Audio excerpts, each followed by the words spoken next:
Welcome back, everyone, to Hot Take. Today we are in something completely different, something I've never had any experience with before. A manual swapped Crown Victoria. It has a 5-speed out of a, say, an 03. Yep, 03 Mustang GT. Mustang. This is Sache. What's up? Tell us a little bit about this car. Like, how did you do the manual swap? You know, any mods done to it? Anything to note? Yeah, so I ended up buying a transmission and a bunch of parts for it over the summer. And then I figured I'd buy Crown Vic to manual swap, just because I've always loved Crown Vics. They're cool. I did the swap on jack stands over the course of a few weeks, like an hour after work every day. Ford Performance flywheel, center force clutch.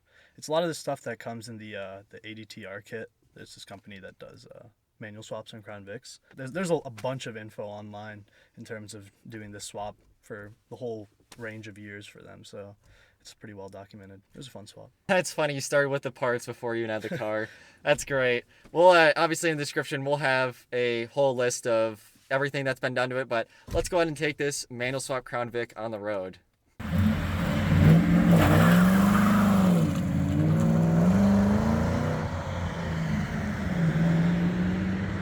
All right, we're driving the manual Crown Victoria, and this car, bit sloppy. The gas pedal, it's where the gas pedal's light, but the clutch is heavy. Yeah. Bit of rev hang. This is such an interesting experience. Like I've never had an experience like this before. We'll try third. Rev hang. Okay. Oh, all right. That's not too bad. Oh, there's nowhere to rest your left foot. You kind of just... Yeah, you just kind of leave it there. Oh, maybe if I put it higher up and to the left, that would be a good spot to put it. Yeah, just avoid that. The parking brake is. Yeah. So initial impression of this car, it drives like a truck. Like the manual, it's... Well, I guess the shifter, it is a short throw. You said... Yeah, it's got a Steeda triax with the route shifter on it. So, notchy, short, but... Yeah, it is notchy. It is short. And something you warned me of is that there's not really a fifth gear at anything below 80 miles an hour. Yeah. So we'll probably just be using 1 through 4. It's got a, you said a 327 limited slip from the factory. Okay, so you said a 373 would be like an upgrade for this, right? Yeah, it would make it a little bit more fun to drive around town. I mean, it's not slow, but it could use a little bit more pep. Yeah. So 355s with 373s would definitely benefit. That makes sense. All right, we're gonna go for a 4.3. Oh, okay, it is smooth. Yeah. It helps you. I think the rev hang now. Rev hang helps you downshift. It's now, yeah. It takes, but it also gives. That is so much rev hang. It just like. It goes with the speed, really. Yeah, the whole car is just kind of like do everything at your own pace. Yeah. Okay, so what clutch did you say you had in here again? So it's got a center force dual friction clutch. So the guy that I bought all the parts from, he actually bought the kit from ADTR.net, the company that does the swap kits. Yeah. But he bought the kit a few years ago, back when they were still selling cable clutch kits. And I think now they only sell it for a hydraulic clutch kit, which I mean makes sense. The cable clutch is a little bit annoying. But Yeah, it is. It's a very interesting. It's very heavy and kind of clunky. it's got all those parts from that kit, drive shaft spacer, and all the small Yeah. things like that. Is the material of the clutch, is it organic? Because it's really bitey. I'm noticing it's kind of like on-off switchy, like Honestly, a lot of Kevlar clutches are. Maybe that, I'm not really too sure. I don't remember. Because like if I go to downshift, like another 3.4, like that's really responsive. Like that feels really good. Yeah. But when you're taking off, it's really touchy. Yeah, I see what you mean. I'm not sure what the compound is. Yeah, like what the material of the disc is. Just look into that. Although if I had to replace a clutch, I would probably go with the stock clutch, just because I don't really beat on this car like that. I mean, it can take the abuse, but it's more like that comfy highway cruiser that's a little bit more fun with the manual. So. I can tell you, going over this specific patch of road from prior experience, this takes it up a lot better than even like the E46 M3, the track one I did the other week. Yeah, That one is a lot more. You felt it was more like hugged to the road. This is kind of like insulated, more. It's a Crown Vic, right? It was a lot floatier when I first got it because I ended up cutting the front springs. Yeah. And then throwing some just some regular generic springs from the parts store in the rear to drop the ride height. And it rides great. So. Yeah. Honestly, I'm actually already more used to this car than I thought I would be. Yeah, it's not that hard. Yeah, it's really not. If you can get past the no clutch stop and everything else about it. All right, so now I'm gonna try another 3.2. All right, clutch isn't enough. That is fun. Yeah, you really gotta, you know.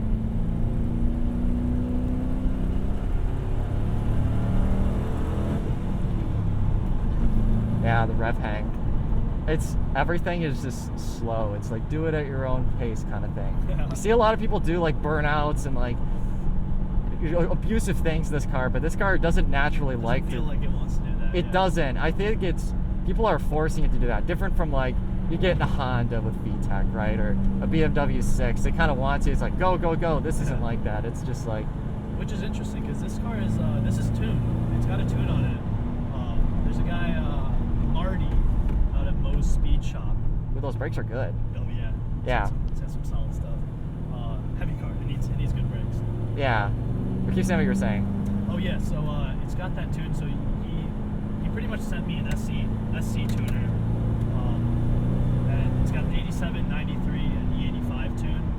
I've had it on 87 the whole time, but maybe with 93 you might see Right. it's a little over Is that rubbing? Yeah, you can feel that struggle. Oh, okay. This car actually gives you. It does also have wide tires, so. Right. Yeah, it's got the Mustang wheels on it. It says from an 07. Yep. You know, is that Speedo accurate? Yep, Speedo's accurate. This car handles better than I was giving it. Before I drove it like that, I was going to give it credit for. Yeah.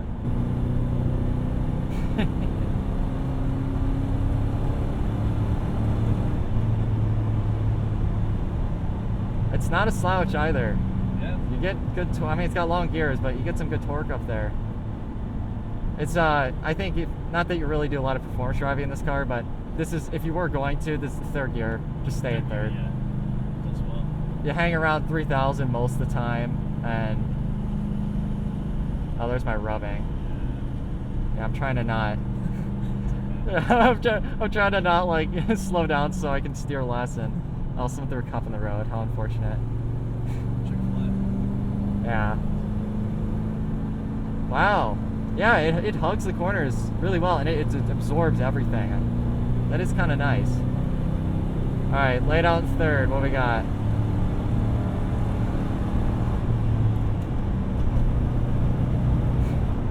Long gears. Got good pickup though, and you can hear like it's a big motor. Yeah, I saw that. It's a big motor. You can feel in your hip when you're downshifting, you're moving a lot of mass. It's got that, I don't know, it has a very substantial feel to it. I like that though. That is kind of cool.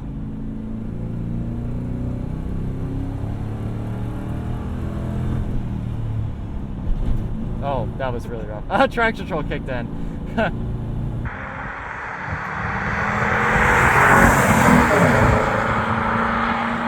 Then if you guys have seen the smoking tire video with that kind of almost like tracky Crown Victoria that also has a manual in it, I think that one's more, that's not really a car that a lot of people would own. This is, in my opinion, I feel like you just want a Crown Vic, you want to do fun Crown Vic things in it, so you put a manual in it. That's what this car is. Yeah. And totally, I see why you've daily driven this. You know, when you first told me you're dailying this, I was like, really? Yeah. But like Common reaction. it's way easier to drive than you would think it would be. Like I mean, no clutch stop. I mean, you got to be conscious while driving it. You know, I'm sure you could push the clutch in too far and Hear some weird noises. Yeah, there's some weird noises. Once you get used to it, it's really not too bad though. It's not bad at all. It's a muscle memory thing, right? Once Yeah. you kind of learn where that pedal position is. Yeah, of course. No, this isn't bad at all.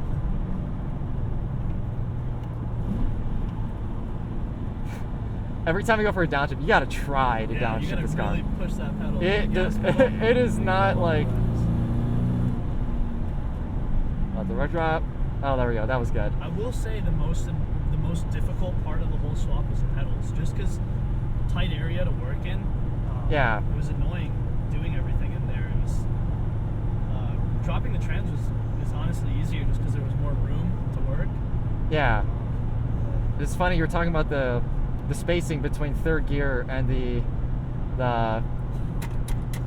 center console area. So you said that's why you put the short throw in, right? Yep. The stock one if you you'd have be. a stock shifter, it'll slam it right into the dash. You punch to the dash. Well, this makes a lot more sense too, because even like where I'm sitting, my legs are in a good spot, and the short shifter allows me that flexibility to. It allows me that flexibility to kind of not have to reach that far. If I had to reach further, I imagine it wouldn't.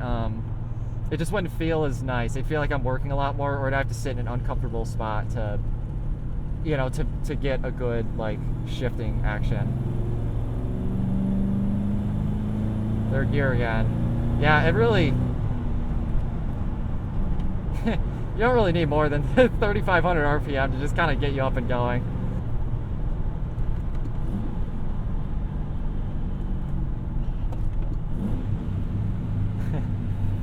It is. Oh wow.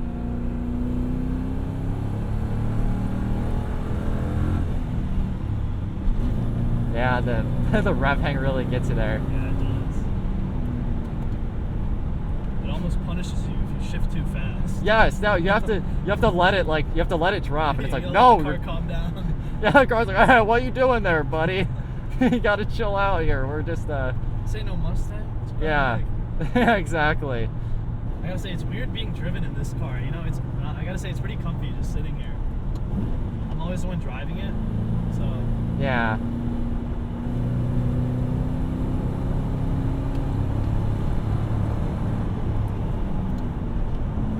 I would shift it faster, but I don't want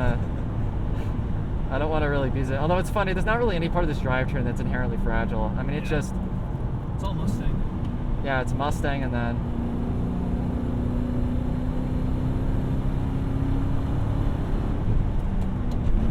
Okay, that was a bit rough. Too fast.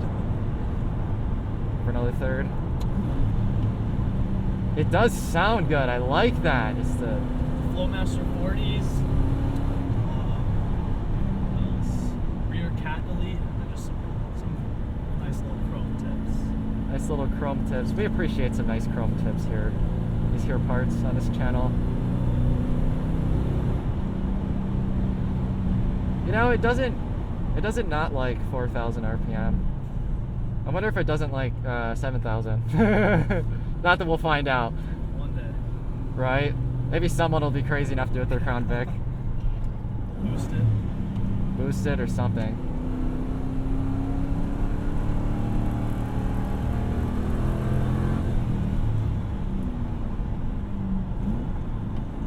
I was pretty sure I was in third, but like, Just double check it. yeah, you know.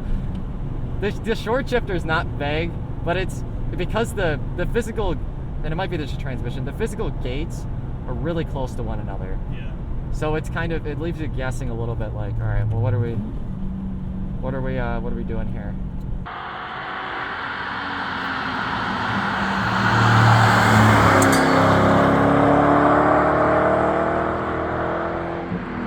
Let's give her some beans. See what the old 4.6 has got.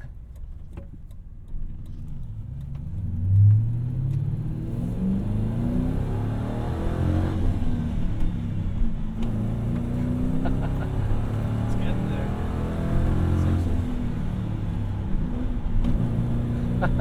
The rev hang.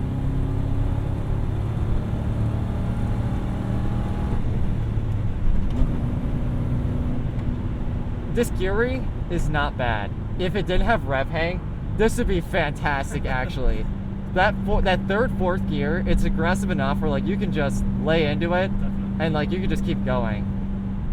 That's not that slow. It's not fast, but like It's not slow, yeah. you gotta work with the rhythm of the car to get what. That's a good way to put it. Yeah, the car. This is not a car where you can kind of control the rhythm. It's my brights were on. I couldn't see it in the stock. Oh my god.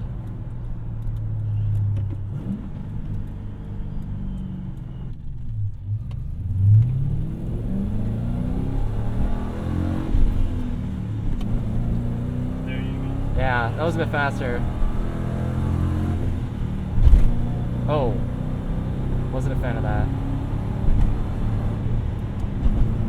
Okay, yeah. Does not a fast shifter, this one. It is not for it. That's good though. It's got good power, good pickup. Honestly, comfortable, lots of space. Gas mileage not terrible. Let's try fifth. Oh yeah, that's really low. Yeah. Has to be expected. But it's overall it's a good drive. I like this car. So now we have driven the manual swapped Crown Victoria. Overall, I would say this is it's a fun car. This car surprised me. I had honestly, admittedly, low expectations for this car and it exceeded everything.